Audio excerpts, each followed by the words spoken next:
offers me the full-time job. I'm super excited. Call mom and dad, told the girlfriend, and then it was kind of like an oh my god moment of like, okay, I'm leaving this internship, probably the quickest anybody has ever left an Yeah, internship. world record. Said bye to the head coach and all the players and the Zach, the strength and conditioning coach at Iowa, and they just wished me the best of luck, and I was on my way. Brett Platts of the Texas Rangers, strength coach, joining us on TSP to share his stories, lessons, and experiences that have brought him to now. How are you doing today? Doing great. How are you? Good, man. Good, man. Tell me one good thing that's going on in your life, and then we'll get this party started. Just enjoying the baseball life, to be completely honest. On the road pretty much every single day. Enjoying some sun, enjoying some ball, and I mean, can't complain. Life is great. Heck yeah. So he is from the Great White North, from Canada. That's why he's such a super nice guy. But I forgot how we originally got connected through DMs. I think it was probably on Twitter. I forgot who said hello first. But long story short, multiple kind of phone calls later, Brett has been super nice just in his camaraderie, his time, his expertise in the baseball space. And I'm having him on to share a little bit more about kind of his journey leading him to the Hickory Crawdads. Crustacean Nation hashtag I saw. Pretty cool logo too. But prior to his stop with the Rangers, he has spent time with the Chicago Cubs. And let's get into, or first, what did I miss? Anything? No, I mean, you hit the nail on the head right there. I mean, prior to the Cubs, his internship at Iowa for probably maybe 4 weeks, and then I got the call from the Cubs, and then before that, it was just back home in Canada, enjoying the cold white north, pretty much. And then the rest is history. So we will get into it. So what is the biggest kind of fork in the road moment or story? So looking back, if you had gone left instead of right, kind of everything would be different.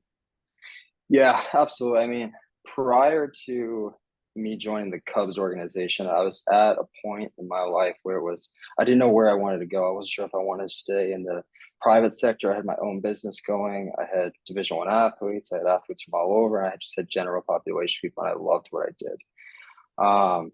But definitely growing up playing baseball, especially in the collegiate setting, I just missed that team setting. So I knew I needed more, and I definitely had to fulfill a competitive drive of some sort. So luckily enough, one day I obtained all 30 clubs, all the directors, assistant directors, and coordinators. And that night I sent out probably 3 emails per club and just asking for a foot in the door, just get your name out there and see what stuck. And luckily enough, Corey Kennedy with the Chicago Cubs reached out. Who's been on Probably the pod? Yep. Probably about 3 months later, after I joined the University of Iowa, did the internship there. So, I left that internship and ended up going to the Cubs. But not sitting at that kitchen table and sending out all of those emails is something that I definitely look back on, and I'm glad I did, because it definitely brought me to where I am now. It's wild you say that, and longtime listeners will know this story, but it was actually the week of COVID, March 2020. We were on a plane going to South Carolina with the TCU beach team. And I don't know what it is about travel that makes you nostalgic, but I was just like looking out the plane window, and I was like I'm getting paid for to travel literally across the country and then like watch and support like the girls play and then talk about the data on Monday. Like, how sick is this, right? Yeah. So then I was like, well, if I want to be a Power 5 sports scientist, well, I should ask Power 5 sports scientists how they got their jobs, right? So I had, all the, well, RIP the Pac-12, but I had all of the staff directories, and then I would scroll through, and then anyone who had sports science in their names, I hit them up, whether it was email, IG, Twitter. And it was interesting kind of, and then they would lead me to someone else, to someone else, to someone else. And yeah, it was just like so much when you have first a direction for yourself, but then also I call it like the XYZ formula, where it's like I do X, you do Y, and I want to specifically talk to you about Z. Like, how easy is it to say yes to that DM versus like, let me pick your brain, you know? Yeah. So shout out to you, man, for just making it happen and taking action. And what was it like when you first got that email back, if you can remember? Yeah, so I remember getting an email on like a Monday, and I was very excited. It came out of the blue. Like Corey just emailed me very randomly because we were staying in touch. And it's like, hey, I want to interview you for this position. And I originally just wanted an internship. Like I was just gonna work for free. I just wanted a foot in the door, get my name out there. But he offered a full-time position. So I was super excited, did an interview probably like midweek. And he's like, okay, that was great. Like we'll get back to you in a couple of days. And then my mind is like, what's a couple of days? Like it's two, right? Haven't heard back in 2 days. So I'm kind of freaking out. My girlfriend with me at the time is in Iowa while I'm doing my internships, trying to calm me down because I'm a very anxious person waiting to hear back from Corey. And it's like a Saturday. I'm going into the Iowa's football stadium for their baseball practice. And then Corey calls me then, offers me the full-time job. I'm super excited, call mom and dad, told the girlfriend. And then it was kind of like an oh my God moment of like, okay, I'm leaving this internship, probably the quickest anybody has ever left an Yeah, internship. world record. Said bye to the head coach and all the players and the Zach, the strength and conditioning coach at Iowa, and they just wished me the best of luck, and I was on my way. Geez, and the rest is history. Yep. When when did it hit you of like, oh, I have some work to do now, like all the excitement kind of phase, and then you're like, wait, I have to learn about this, I gotta plan this, I gotta like, how long did that kind of like Pro- honeymoon excitement fade? Probably 2 days, like the day of, and then the next day, I more or less like celebrated. Like I just took me and the girlfriend, we just went for breakfast and just enjoyed the moment because we knew it was going to be a lot was going to change. I mean, our whole relationship was, on the road and apart. So now it was like, okay, I'm going to the Dominican Republic for the entire year. I'm not going to see you. So pretty much like one day. And then the next day driving back was like, okay, like there's a lot of stuff to catch up on. So just like getting on the phone with Corey, getting on the phone with John Abbott, the Chicago Cubs sports Hey, who's scientist. also been on? Yep. And just, picking their brain of like what to expect. And the reality is, you learn by firsthand experience of just showing up. And luckily for me, like I got to show up to the spring training complex and just absorb as much information as I could, take everything in and just apply what I could. And then I was on my way and, you learn by doing. How's your Spanish going into that? Spanish was a zero going into that. Oh And that, man. so, I definitely had to learn quite a bit. I'm still learning. But just the experience was amazing. And then last kind of question on that topic, was there anyone that you knew that knew Corey, or was it straight up just that email that got you the response? So, yeah, nobody knew Corey. And like, that was my original way to get into like professional baseball. It's like, somebody must know somebody to give me a chance, right? And like, the answer was no. Like, nobody knew. Nobody gave me any guidance of like who to email, who to call, who to connect with. It was all just like make your own connections. So luckily enough, like, Corey trusted me and he gave me the opportunity. He's also a fellow Canadian, so that might have helped. Hey, I'm not sure. But yeah, I owe him. I mean, he got me my first job in professional baseball, and he actually messaged me the other night. So we still stay in contact, and he started it all. So I appreciate him. super, super nice guy. Couldn't say enough good things about him as well. And usually with stuff like that, it's like if you applied and then someone else says, hey, like my guy Brett just officially submitted his application, like check it out. And then that takes you from the list of 100 into the top, if all the resumes were like in a pile, that'll like get you near the top ish. So usually Yep. that's how it goes, but it's kind of crazy that it was just a straight up cold email. Yeah, that's exactly what it was. It was crazy. So next, so that's kind of like beginning. So now we'll go middle. So what is the coolest, craziest story um that you have so far? So typically like the one you always keep in your back pocket if you're out at a bar and someone asks you about what you do for work. Absolutely. I mean, my life has just been a crazy event altogether. I think like just the craziest stories I have are just meeting people along the way, especially in the Dominican Republic, like Boca Chica, Dominican Republic. Like it's quite the town. So just being down there and being around that culture, getting to know the players, getting to know the staff, meeting World Series champions, meeting MVPs, meeting Cy Young winners. Like that's a special place in my heart. I'm very thankful to have those opportunities. As far as like craziest moment, like I definitely looked up to Marcus Stroman growing up as a baseball player. Obviously, he's with Chicago Cubs. Last year's spring training, I saw him sitting outside on the turf, and it was like probably my third day in, and I was like, "There's no way I can leave here and go to Dominican with it, at least without introducing myself to him." Saying hello, yeah. Exactly. So probably the nicest human being I've ever met. Very outgoing. And we literally just talked about, his friend that writes music, and he's an artist that I listen to. And we just talked about Mike him Stud? yeah, Mike Stud. Dude, I love Mike Stud. Yep. So we talked about him for probably like 10 minutes, and, that was that. But just the fact that, he took the time out of his day to just like have that conversation, and it wasn't just like a 30-second, like, oh, that's cool. No, he took the time out of his day, asked me where I was from and how I knew his friend and why I listened to his music. And I think he went to throw a bullpen like 10 minutes later. Wild. I haven't had the chance to interact with many. I guess to me that's like a celebrity. For you, that's like a coworker.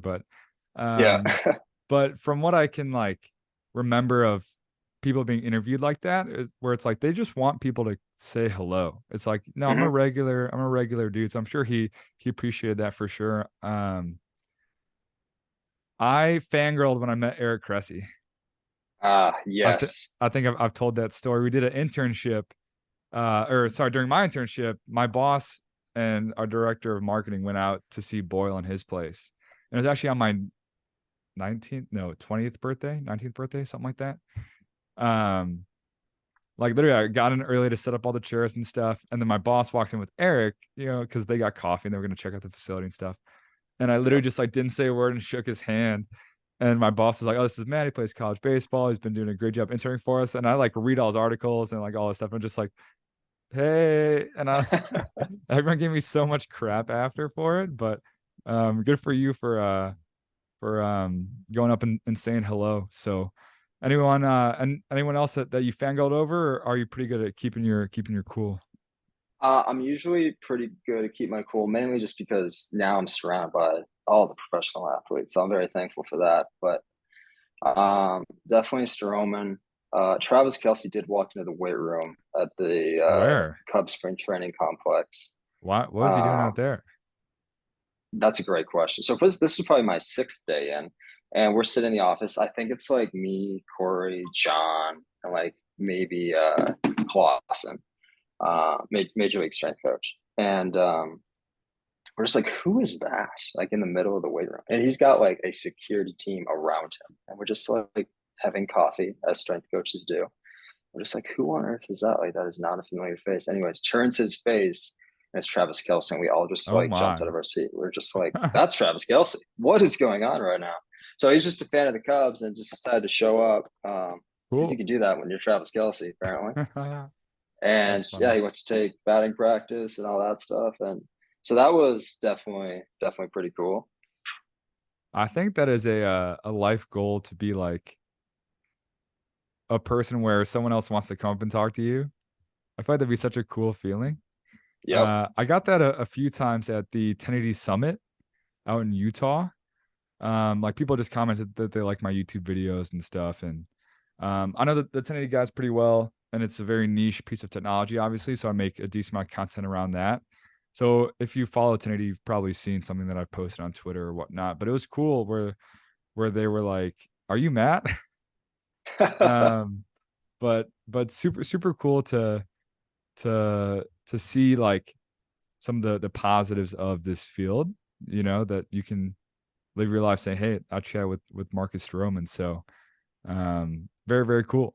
So next, I guess we'll get to, so we did past, present, and then future, kind of looking back. So the story that you're most proud of, or like the full circle kind of payoff moment where maybe it did take some reflection or some time into the future to realize at that moment, everything played out how it did, or it needed some time to kind of manifest and turn into a kind of payoff? So anything kind of like that. Yeah, absolutely. I think that comes down to like ultimately my decision to leave the Dominican and just leave the Cubs organization as a whole. I think that was a very hard decision for myself. And I didn't know what to expect. I knew I originally had a chance to go to the affiliate life and explore that option. But I wasn't sure, what would entail my future by leaving, the With Cubs organization for the Rangers. for the Rangers. So October 31st, contract is up with the Cubs. And luckily enough, I think I sent an email like that day to Logan, our assistant director here at the Texas Rangers. And I got on the flight and he texted me as soon as I landed in Canada. He actually tried to call me and I was freaking out because I was like, I just missed an interview. But no, he texted me later and just said, "Hey, like, give me a call when you're free." Um, and I mean, called him right back. We hit it off. I would probably say like 6 interviews later with all aspects of player development. Like, it wasn't just the high performance team. As field directors, ATs, strength Jeez. coaches.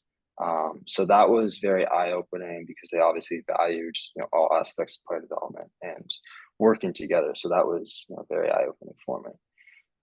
So yeah, after like 6 interviews, I got the job and I was very, very excited to join the Rangers organization. And I really don't see myself, leaving this organization. They've given me everything I've ever wanted. They give me room to grow and learn and explore ideas. And yeah, I can be more thankful for Logan, the assistant director, and Nappy, our director of human performance. So appreciate those guys. What what factors or considerations would go into kind of switching orgs, or if you've gotten a chance to chat with strength coaches of other orgs? So kind of not comparing, contrasting, because each club does different things well. But when it comes time to, whether it's like going to a different college, obviously like baseball is baseball. It's not like you're getting different sports and teams and stuff. But what were some of those big factors that played into your kind of thought process? Absolutely. Definitely going through the interview process. It's like, yes, there's a lot of, sports science and strength and conditioning questions, but like ultimately they also cared about who I was as a person and where I came from. They're very family oriented. So that was very, eye opening to hear because that's not always the case. Usually it's just, what are your strengths? Okay, great. We don't really care where you come from, but it was the complete opposite of they almost wanted to know my personal life first. So that was perfect. And then just going through the interviews of chatting with everybody on the player development side. Like, it wasn't just the strength coaches. So that was awesome. And that just caught my attention. I was like, I really want to be a part of this organization. And I was all in on them. And, they gave me the opportunity. And I was like, I said yes on the spot. Hmm. Heck yeah. So next, let's go future. So this wasn't part of the questions I sent you, but let's manifest some stuff. So Iowa internship, full-time out in the DR, and then back to the States. So I know one day that we'll see you on TV warming up some future Cy Young and MVP winners, but kind of let's casually kind of map out, like you want to make it to the show. So Yep. what's your kind of game plan moving forwards? Yeah, absolutely. I mean, right now it's just enjoy the affiliate life. Like, I originally started in low A this year and now I'm in high A, and I like to think sky's the limit. So just keep climbing the ladder as fast as I can and as much as I can. And obviously the idea is get to double A, succeed there, get to triple A, succeed there, and then get to the big leagues. That's the ultimate goal. I've said it multiple times, and the reality is, like, that's just my goal. I want to be a big league strength coach and I want to succeed at the highest level. And, I've always wanted to do that as a child, except the only caveat was playing. So now I want to be able to take my strength and conditioning talents and succeed at that level. I've definitely had those moments going to a major league game, and then I'm probably the only person of the like 40,000 that are like looking around for the strength coach and like curious about that, or like Oh, I did the same thing.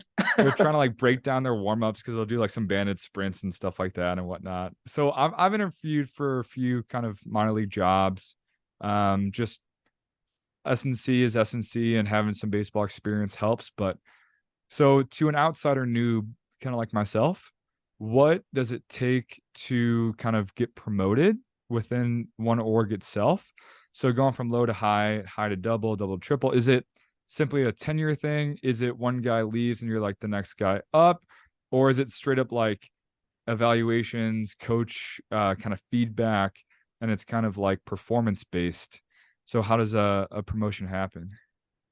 Yeah, so I mean, a couple things go into it. Like, you definitely need an open spot available, which can sometimes be the hardest aspect because it's already hard enough to get in. Just waiting. Yeah. Yeah, it's already hard enough to get into professional baseball. But other than that, it's just, are you approachable? Are you liked by players and staff? And it's just about how you go about, your day-to-day operation. That just comes down to like performance as well. Like, we use force plates a lot and we evaluate how athletes are doing, um, and just athlete monitoring as a whole. How healthy are guys and how much are they improving? Are they creating the necessary adaptations within season? If you're not gaining, you're losing essentially. So just getting these players right, and at the end of the day, it's all about player availability on the field.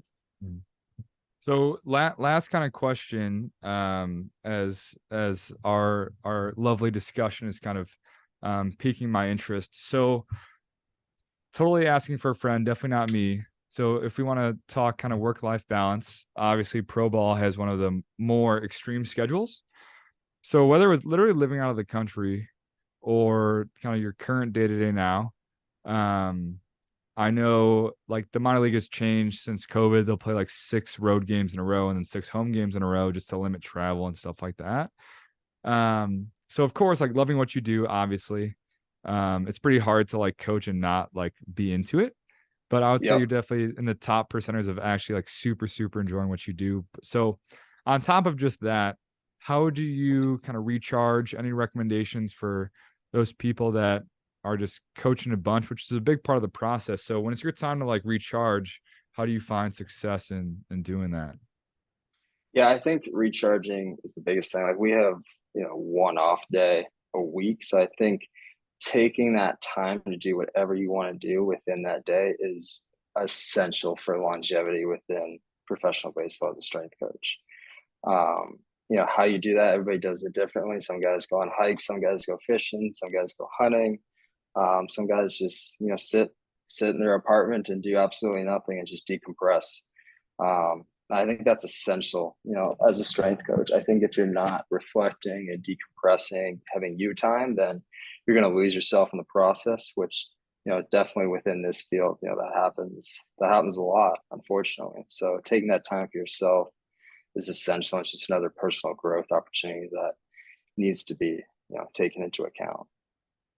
Recently I was chatting with someone and it was like you're allowed to like not do something on an evening, you know?